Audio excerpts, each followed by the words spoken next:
Hi friends, welcome back to my channel Payel's kitchen.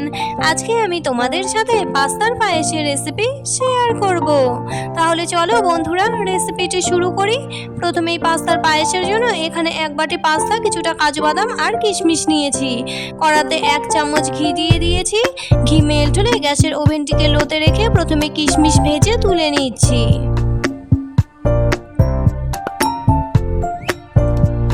তারপরে কাজু বাদাম ভেজে নিচ্ছি। কিশমিশ আর কাজু বাদাম ভাজতে কিন্তু একদমই সময় লাগে না, 5-6 সেকেন্ডের মধ্যেই আমার ভেজে নেওয়া হয়ে গেছে। কাজু বাদাম ভাজা হয়ে গেলে কাজু বাদামগুলিকে তুলে আমি পাস্তা দিয়ে দিয়েছি ভাজার জন্য। লো টু মিডিয়াম ফ্লেমে 3-4 মিনিট মতো ভালো করে নাড়াচাড়া করে পাস্তাটিকে নামিয়ে নিচ্ছি।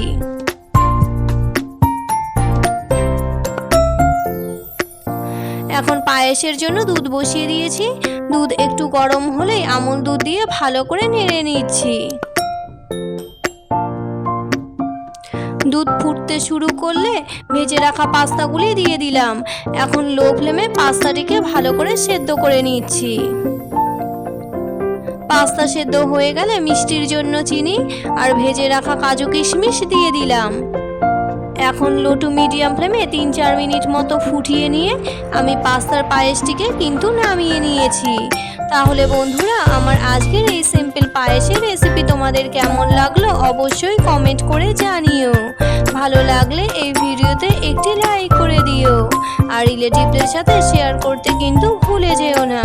আমার নতুন নতুন রেসিপির আপডেট পাওয়ার জন্য এক্ষুনি আমার চ্যানেলটিকে সাবস্ক্রাইব করে নাও।